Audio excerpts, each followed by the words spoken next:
Welcome to Beach Life Unlocked. Mitchell David here with my colleague Mike Dodson. Today we're going to discuss the March 2025 market and review.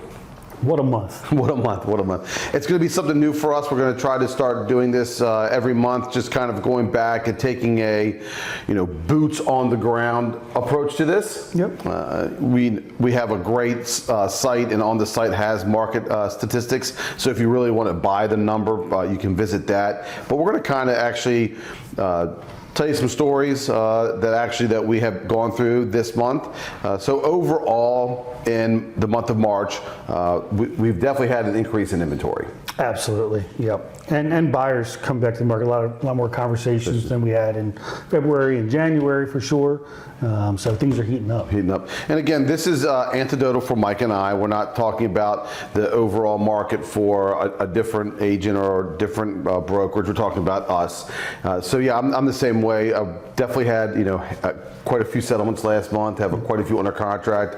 That we definitely have gotten more listings as well. Yep, listings are way up, and we've got some that we need to unload. We do, and so the interesting part about the market, and again, we've been saying this since January, is that we're just not in a buyer market or seller market right now. Yeah, Ocean City's just different, I think, than anywhere else. I mean, you could say, elsewhere in the metropolitans, whether or not they're buyer or seller. Here, we're, like you always say, property specific. So, I mean, some properties come on the market, they go quick. Some properties come on the market, as we've seen and we're experiencing now, and they sit. They're going to sit, and I did talk to one of our local lenders, and we're talking about interest rates, and one of the reasons why I think we're really seeing some of the activity that we're actually getting is because, believe it or not, interest rates are coming down. I know right now in the first week of April, the stock market's going down, and we're having the trade wars, but the bonds are starting to come down, which is bringing the interest rate down as well, which is bringing the buyers out. Yeah, I mean, I think there's still optimism in certain pockets. So a lot of buyers are coming back to the market, but we tend to see that this time of the year anyway, right? Traditionally, and so this year's no different. Far more conversations now than we've been having the last few months.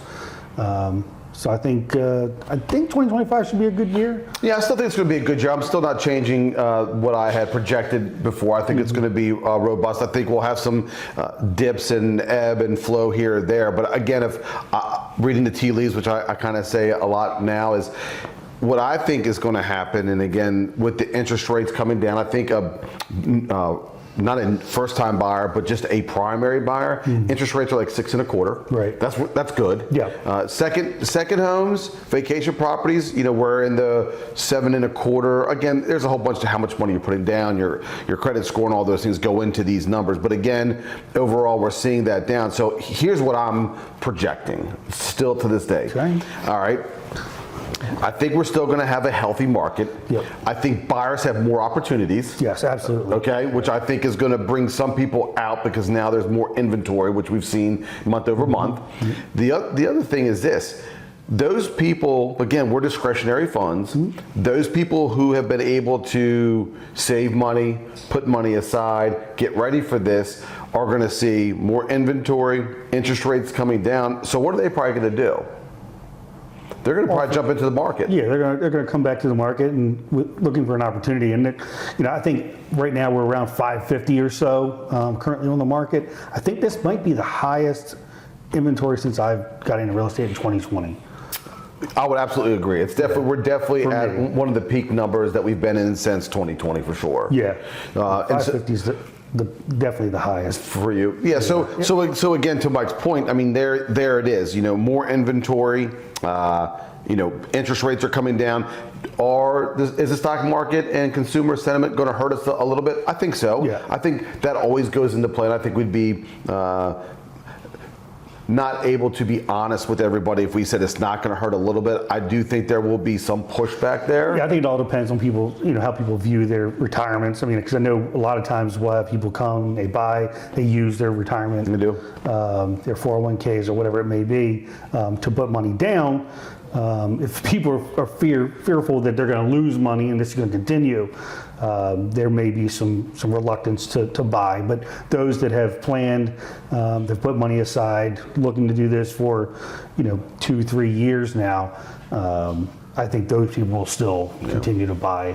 I do, and again, to Mike's point, and I don't want to beat this dead horse every single month, but we are definitely in a property-specific market. For sure. Mike's going to have a great story or example of it to share. We'll have some other ones, but again, I just had in Ocean Pines where I have a past client looking, and they're looking to buy a single family home, and believe it or not, we're in multiple offer situations, and so people are like, "There's no way that's still happening." It truly is happening. I mean, properties are coming on if they're priced properly. Number one, that's key. That's the key now. That's the key, because if they're not priced properly, they're going to sit. Yep.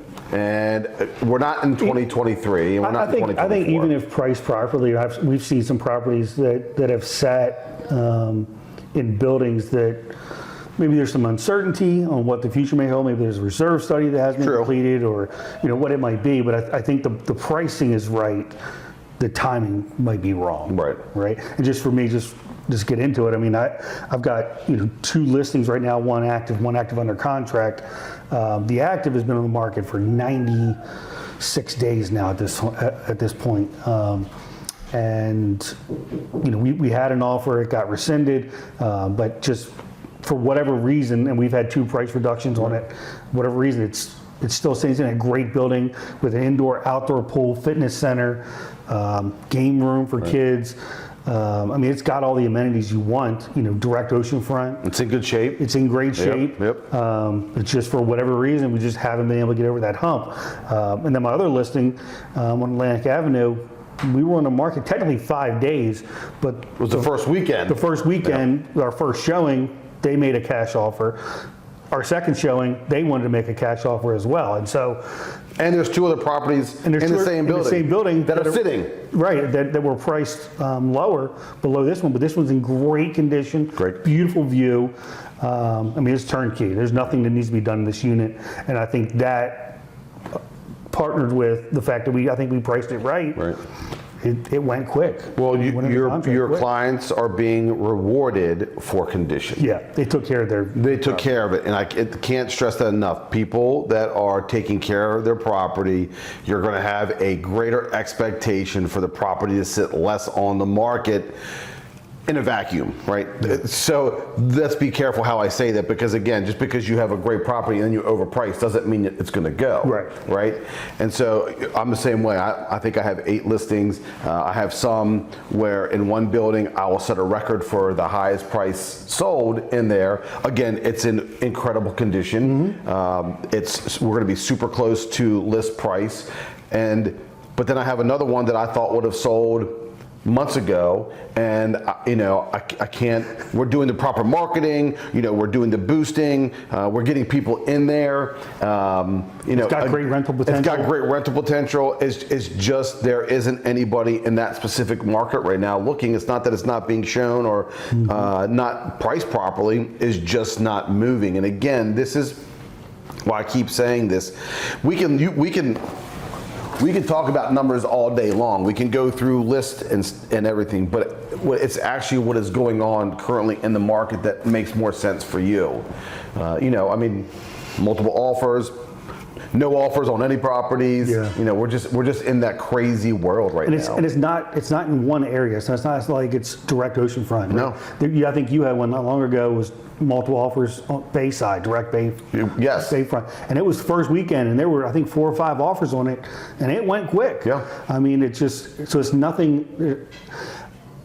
It's hard to figure out what specifically will make a property sell right now here in Ocean City.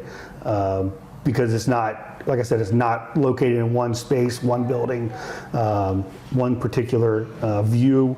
No. It's just, if the property comes on, it's priced right. Good condition. It's in great condition, turnkey.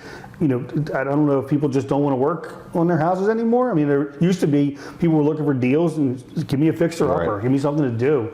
But right now we're not seeing that. But I do think that the fixer uppers are still priced high, and so those people who want to do that type of fixer upper just aren't in the mode of purchasing it. That makes sense. I mean, and again, that's the thing. I mean, as a seller, if you're watching this, the numbers have to make sense for a buyer. Yeah. Again, unless you have that property where you walk and you turn the key and you can see the ocean or see the bay, or maybe you're close to a specific restaurant or something that the buyer's looking for. Again, we always joke, it only takes one buyer. The question is that one buyer out there when you list your property initially? Is the timing right? Time it is. And so, I have changed my philosophy. I was talking to Mike the other day. I don't feel that you can underprice a listing. I definitely feel in this market you can overprice a listing. And what I mean by that is buyers are out there, we know, and buyers know what properties are worth. Buyers are more educated now. There's so much information out there that they can readily go to our websites, the big major websites. They look at past comps and sales.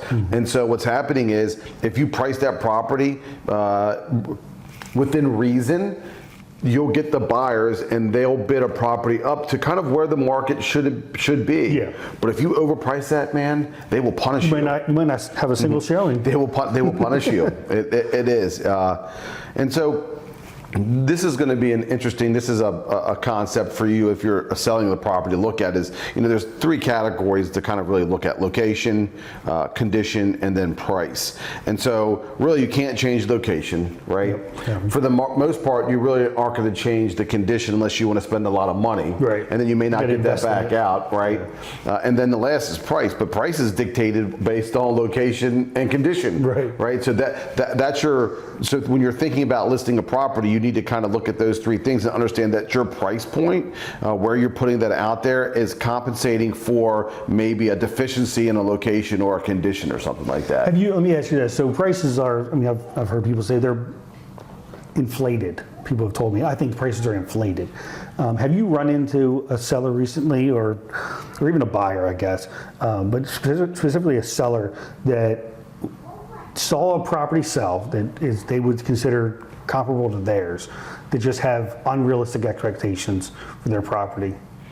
Yeah, I think unfortunately, and this is kind of, what we do every day, we kind of look at, where the market's been, right? How it's shifting, how it's shifting, and what's going on currently, to then try to bridge that gap on what we think those properties can go for. And I'm doing it right now on a property where my buyers would really like the property, but when you look at the comps, and we're not 2024 anymore for sellers, right? We're not. And so it's okay for you to pivot and adjust, but if you have unrealistic ideas of what the property's worth, then it just makes it that much harder to pivot when you need to pivot. Yeah, I've noticed not a lot. Some people get fixated, right? They say, oh, this property went for this, I should get this for mine.